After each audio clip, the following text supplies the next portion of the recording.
সবার চেহারা একসাথে দেখি না ভাই, প্রায় 19শে জুলাইয়ের পরের থেকে। অনেক কেনাকাটা আমাদের করি নাই, অনেক টাকা নাই এখন কেনাকাটা করবো কিভাবে? ঠিকভাবে চিকিৎসা পাবো কি পাবো না তাই তো জানি না। ঈদের নামাজ তো যে ঈদগাহ মাঠে যা পড়বো ওইটা চিন্তা তো করে। পাটা গেছে ঠিক আছে, হয়তো আমার জীবনটাও চলে যাইতে পারতো।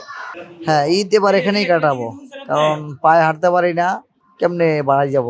2 মাস বয়সে 1 মাস হাসপাতাল ছিল, আবার এখনো হাসপাতাল আছে। আমরা তো মনে করেন আন্দোলনের পর হইতে এখন পর্যন্ত এই যে রোজা গেল 30টা রোজা, এই যে রোজা যাচ্ছে, সামনেও যাবে, কিন্তু আমরা তো আহত, আমাদের শরীরের অবস্থা অতটা ভালো না যে রোজা রাখবো। সামনে যে ঈদের নামাজটা যে জামাতের সহিত আদায় করতে পারবো কি পারবো না তাও জানি না।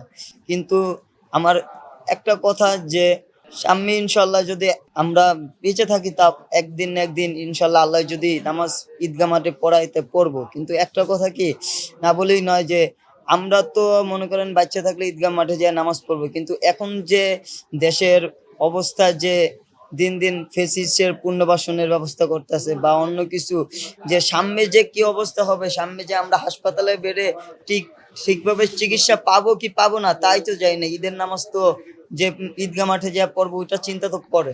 তবে ঈদ তো আগের মতো আর ভালো কাটবে না, কারণ আমার পা আগে ভালো ছিল, সবকিছু বাচ্চা কাচ্চার সাথে ঘুরে বেড়াইছি, বন্ধু বান্ধবের সাথে ঈদে ঘুরে বেড়াইছি। এখন তো আর সম্ভব নয়, যদি তুমি অসুস্থ হাসপাতালে পড়ে আছো, এখন কোনো সময় আগের মতো ঈদ কাটানো সম্ভব না। তারপরে আল্লাহর কাছে অনেক শুক্রিয়া যে আমার পাটা গেছে ঠিক আছে, হয়তো আমার জীবনটাও চলে যাইতে পারতো। এবার বেঁচে আছি, বাচ্চা কাচ্চা নিয়ে হয়তো অত ভালোভাবে ঈদ কাটবে না, তবে ইনশাল্লাহ বাচ্চাদের সাথে ভালো মতো ঈদ কাটানোর ব্যবস্থা করব বা কাটানোর চেষ্টা করব, যে যতটা ভালোভাবে ঈদ কাটানো যায়। উনি বলছিল ফার্স্টে যে ঈদ কোথায় করবা, বাড়িতে নাকি এই জায়গায়?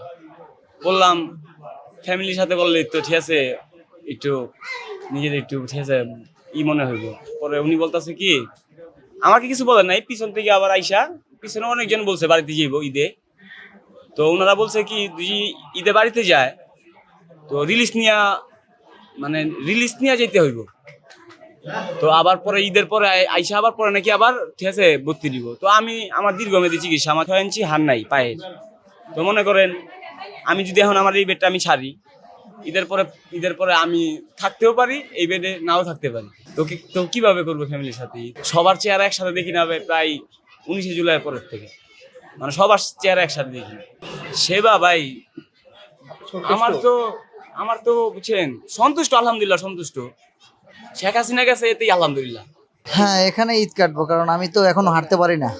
হ্যাঁ, ঈদ এবার এখানেই কাটাবো, কারণ পায়ে হাঁটতে পারি না, কেমনে বাড়াই যাব। বাড়ি যাওয়ার কোনো অবস্থাতেই বাড়ি যেতে পারবো না, যার জন্য ঈদ এখানেই কাটাতে হবে। না, পরিবার এখানে আছে সব, শুধু মা বাবা দেশে আছে, তার ছোট্টরা বাচ্চা আছে, ওয়াইফ আছে। ইচ্ছে করলেও করতে পারবো না, ওই পর্যায়ে আর কি নাই। কারণ আমাদের যে বিষয়টা, এটা আল্লাহর কাছে আমাদের মানিয়ে নিতে হবে, এছাড়া আমাদের আর কোনো পথ নাই। আমাদের ঈদ তো প্রতি বছর অনেক সুন্দর ঈদ হইতো, বাট এবছর ঈদটা হসপিটালে আমাদের আহত যত ভাই আছে তাদের সাথে নিজেরাই হসপিটালের মধ্যে উদযাপন করবো।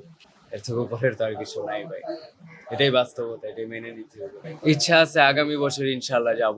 আগামী বছরের ভিতরে এটা সম্পূর্ণ সুস্থতা যদি পাই, তাহলে ইনশাল্লাহ আগামী বছর ঈদগাহে যায় আবার নামাজ পড়ব। এবার ঈদ হসপিটাল করা লাগবে, এবার ফ্যামিলির সাথে ঈদ করতে পারবো না। ঈদ করবো, টাকা পয়সা আমি সরকার থেকে টাকা পয়সা পাই নাই, এখন তো সরকার থেকে টাকা পয়সা পাই নাই। ফ্যামিলি মারে ভাইকে বোনকে ঈদের কাপড় দিলাম না, সরকার থেকে কোনো টাকা পয়সা পাই নাই। আমি জুলাই আন্দোলনে আহত হয়েছিলাম, এখন তো কোনো টাকা সব পাই নাই। অনেক কেনাকাটা আমাদের করি নাই, অনেক টাকা নাই, এখন কেনাকাটা করবো কিভাবে?